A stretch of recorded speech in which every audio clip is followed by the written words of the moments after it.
জন্য এখনো যখন আপনারা ডিসিএসপির কাছে যাবেন, দেখা করবেন, কথা বলবেন, ও দেখবেন নিজের কিন্তু একটা বিলাতি ইন্দুরের মতো সাদা ইন্দুর মনে করে। দেখেন ওর অ্যাটিটিউডটা হলো একটা বিলাতি ইন্দুর, কিন্তু আজন্ম কিন্তু ওই মাটির ছেলে না। ডিসিএসপি কে হইতেছে? আমার আপনার ঘরের ছেলে না, আমার ভাই, চাচা, মামা, খালা আপনাদের। কিন্তু ওর অ্যাটিটিউডটা হইলো একটা বিলাতি কলুর মতো। ও ব্রাহ্মণের মতো আচরণ করে। সব নমশূদ্র, এরা যারা আসছে এরা সব নমশূদ্র। এই ব্রাহ্মণ সত্তাটা আমার আপনার সবার মধ্যে ডেভেলপ করে ফেলছে গত 200-250 বছরে। আমরা নিজের অজান্তেই নিজেদেরকে নমশূদ্র মনে করে ব্রাহ্মণ হইতে চাই, ডিসি হইতে চাই, এসপি হইতে চাই। কারণ এইটা দেখবে এই জন্য তারা একটা রিফর্ম করে না, এটাকে তারা জবাবদিহিতার আওতায় আনে না, এটার বিকল্প সম্মানজনক চাকরি তারা তৈরি করে না। এটাকে এত বেশি কমপ্লেক্স করে ফেলছে, আনপ্রোডাক্টিভ করে ফেলছে, ডিসফাংশনাল করে ফেলছে, কোনো ফাংশন করছে না, এটা কোনো জবাবদিহিতা নাই। এটা মুঘল আমলে যখন 1700 খ্রিস্টাব্দে ব্রিটিশরা ব্যবসা করতে আসা যাওয়া শুরু করে, ইস্ট ইন্ডিয়া কোম্পানি কিন্তু আপনার ব্রিটিশ স্টক এক্সচেঞ্জে রেজিস্টার্ড হয়েছে 1600 খ্রিস্টাব্দে। তারা এই অঞ্চলে আসা যাওয়া করছে বহুদিন থেকে। ফর্মালি মুঘল এম্পায়ারের কাছে তারা অনুমতি নিয়ে, ট্রেড লাইসেন্স নিয়ে এখানে ব্যবসা করা শুরু করে।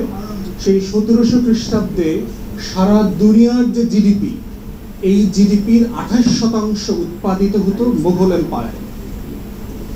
বুঝতে পারছেন? সারা দুনিয়ার জিডিপির 28% উৎপাদিত হতো মুঘল এম্পায়ারে, যেটার যোগফল আজকে আমেরিকা এবং চায়নাকে যোগ করলে বেশি হবে।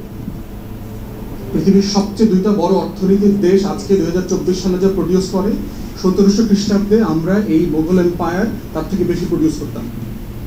এবং এই মুঘল এম্পায়ারের আপনার সবচেয়ে ধনী প্রদেশ ছিল হচ্ছে বাংলা।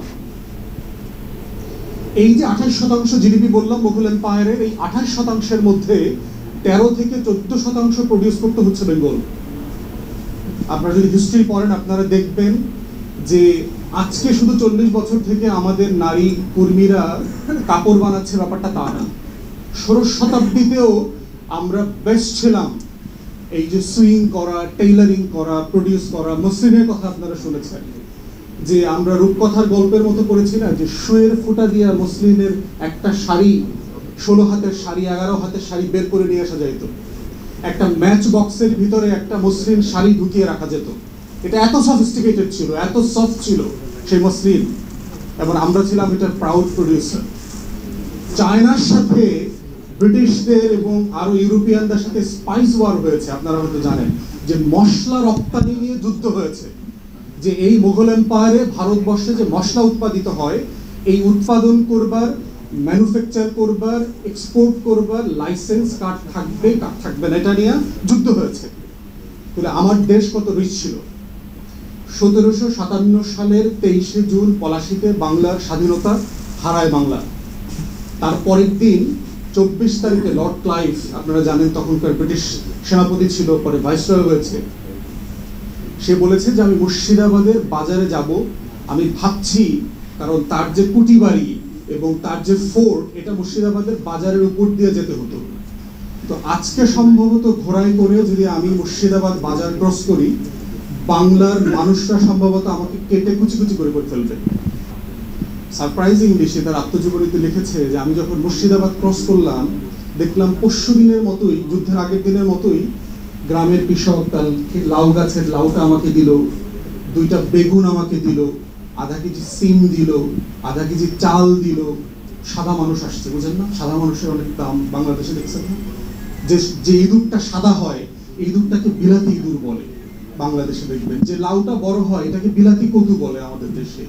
যে কুমড়াটা 20 কেজি হয়, সেটাকে দেখবেন যে বিলাতি কুমড়া বলে। মানে এত হীনমন্যতা এই জাতির ভিতরে, যে জিনিসটা সে শতভাগ প্রডিউস করেছে, এটার ক্রেডিট নেওয়ার সাহস তার পর্যন্ত হয় নাই। এই জন্য এখনো যখন আপনারা ডিসিএসপির কাছে যাবেন, দেখা করবেন, কথা বলবেন, ও দেখবেন নিজের কিন্তু একটা বিলাতি ইন্দুরের মতো সাদা ইন্দুর মনে করে।